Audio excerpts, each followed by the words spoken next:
தமிழக ஆழ்கடல் பகுதிகளில் ஹைட்ரோ கார்பன் எடுக்க மத்திய அரசு திட்டம் என வெளியான தகவல்.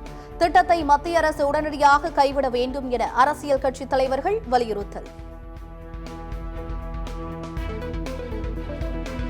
தமிழக ஆழ்கடல் பகுதிகளில் ஹைட்ரோ கார்பன் எடுக்கும் திட்டத்தால் தமிழ்நாட்டின் கடல் வளம் கடுமையாக பாதிக்கப்படும் என ராமதாஸ் எதிர்ப்பு. மீனவர்களின் வாழ்வாதாரத்தையும் பாதிக்கும் என டிடிவி கண்டனம். நடிகை விஜயலட்சுமி திருமண மோசடி வழக்கில் இன்று ஆஜராகாததால் சீமான் வீட்டில் மீண்டும் ஒட்டப்பட்ட சம்மன். சீமானின் சொகுசு வீட்டில் ஒட்டப்பட்ட சம்மனை கிழித்த உதவியாளர். காவல்துறை உயரதிகாரியிடம் வாக்குவாதத்தில் ஈடுபட்டதால் அதிரடி கைது.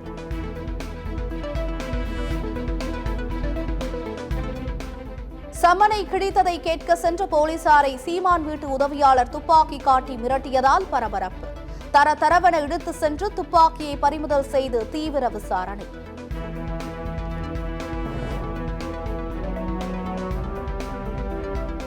சீமான் வீட்டில் நோட்டீஸ் ஒட்டியதற்கு எதிர்ப்பு தெரிவித்து போலீசாரை தாக்குவதற்கு முயன்ற காவலாளி குண்டுக்கட்டாக கைது. காவலாளி வைத்திருந்த துப்பாக்கியை பறிமுதல் செய்தது போலீஸ்.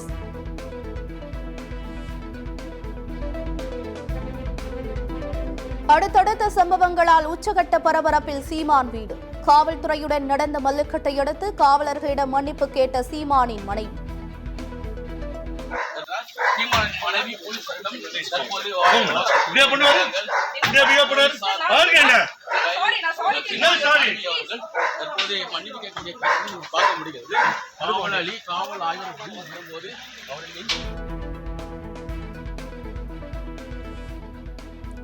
விஜயலட்சுமியின் புகாருக்கு ஏற்கனவே விளக்கம் அளித்துவிட்டேன் என கிருஷ்ணகிரியில் பேட்டி. நாளை ஆஜராக முடியாது, என்ன செய்வீர்கள் எனவும் சீமான் கொக்கரிப்பு. நாளைக்கு தருமபுரியில் கலந்தாய்வு. நான் வருவேன். அந்த வலசரவாக்கம் காவல் நிலையம் அங்கே தானே இருக்கும். நான் இங்கே தானே இருப்பேன். என்ன அவசரம்னு சொல்லு. அவசரமா நீ வந்தது வர முடியாது, என்ன பண்ணுவேன் பண்ணிக்க. சீமானின் காவலாளி போலீசாரை துப்பாக்கியை காட்டி மிரட்டவில்லை என சீமானின் வழக்கறிஞர் பேட்டி. சீமான் வீட்டில் மர்ம நபர்கள் குண்டு வீச போவதாக தகவல் வெளியானதால் தான் காவலாளி துப்பாக்கி வைத்திருந்தார் எனவும் விளக்கம்.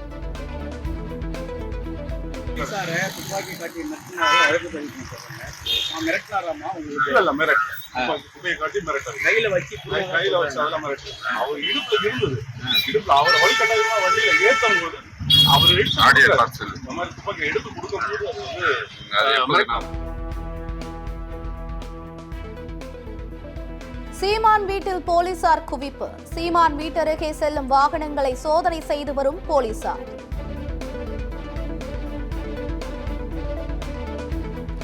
சென்னை நீலாங்கரையில் உள்ள சீமான் வீட்டில் போலீசாரிடம் நாம் தமிழர் கட்சியின் தொண்டர்கள் வாக்குவாதம். தடுப்புகளை மீறி சீமான் வீட்டிற்குள் செல்ல முயற்சி.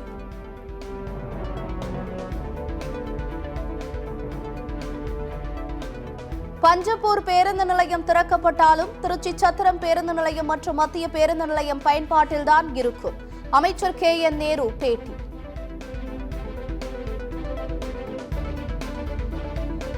மத்திய கல்வித்துறை அமைச்சர் தர்மேந்திர பிரதானின் தமிழகம் வருகை திடீர் ரத்து. மும்மொழி கொள்கை தொடர்பாக கடும் எதிர்ப்பு கிளம்பியதால் சென்னை IIT விழாவில் பங்கேற்கவில்லை என தகவல்.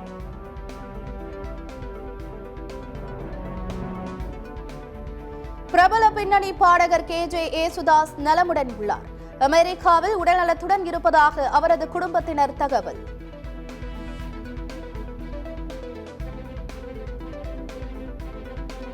சென்னையில் வணிக வளாக கடைகளுக்கான மாத வாடகையை ஒவ்வொரு மாதமும் 5ஆம் தேதிக்குள் செலுத்தாவிட்டால் 12% அபராதம். ஒவ்வொரு ஆண்டும் 15% வாடகை உயர்த்தப்பட்டு வந்த நிலையில் இனி ஆண்டுக்கு 5% மட்டுமே உயர்த்தப்படும் என மாநகராட்சி கூட்டத்தில் தீர்மானம்.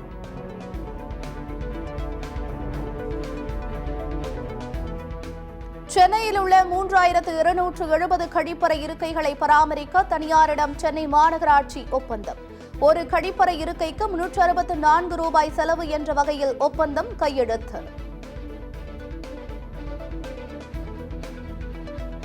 அதிமுகவை கண்டாலே திமுகவுக்கு அச்சம். எதிர்க்கட்சித் தலைவர் எடப்பாடி பழனிசாமி விமர்சனம்.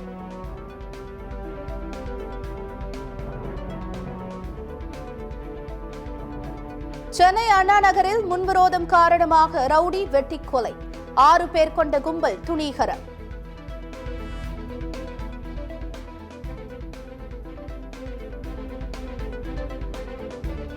டெல்லி சட்டப்பேரவைக்குள் நுழைய முயன்ற ஆம் ஆத்மி எம்எல்ஏக்களை தடுத்து நிறுத்திய காவல்துறை. ஜெய்பீம் பதாகைகளுடன் சட்டப்பேரவை வளாகத்தில் முன்னாள் முதலமைச்சர் அதிஷி உள்ளிட்ட எம்எல்ஏக்கள் தர்ணா.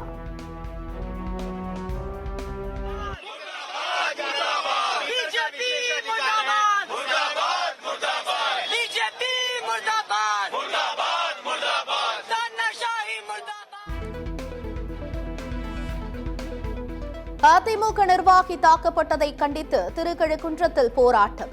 ஆர்ப்பாட்டத்தில் பங்கேற்க சென்ற முன்னாள் அமைச்சர் ஜெயக்குமார் உள்ளிட்ட நிர்வாகிகள் கைது.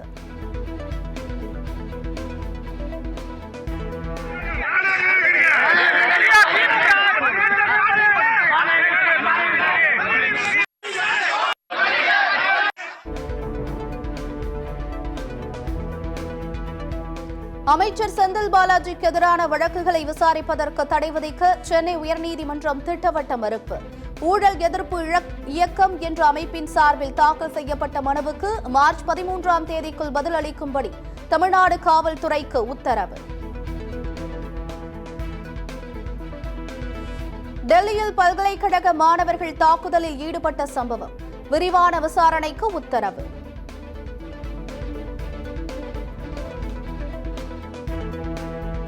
வங்கதேசத்தில் நடக்கும் மோதல் காரணமாக இறையாண்மைக்கு ஆபத்து ஏற்பட்டுள்ளது. அந்நாட்டு ராணுவ தளபதி வேதனை.